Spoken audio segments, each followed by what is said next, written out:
এ দিদি ভাই, আলমারি খুলে তো বসে আছিস, আমার জন্য কিছু বার কর তোর আলমারি থেকে।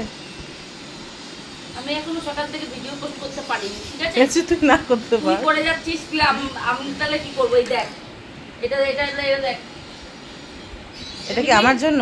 অবশ্যই সবই নিবি, কোনোটা না করবি না, একদমই না। দিয়ে দি ফেরত দিয়ে যাবি, স্কার্টটা আমি দেবো না, এটা পরবি আজকে, পরে আবার দিয়ে রেখে। তোর ওরকম মনে হয়? না না, যেটা একবার চলে আসে আর কি যাওয়া যায়? নীল রং কিন্তু, খবরদার। তোর নীল রঙের সত্যি। এটা দিয়ে পরবি।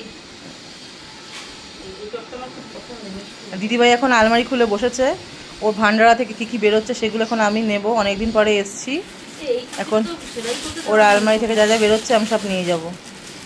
একটা হাই বলে দে আমার বন্ধুদের। তোর বন্ধুরা সবাই আমারও বন্ধু, ঠিক আছে? ঠিক আছে বন্ধুরা, এ দেখো আর একটা বার করেছে, যদিও আমার একদম পছন্দ নয় এসব জামা কাপড়। আমি একটু সুতি পরতে পছন্দ করি।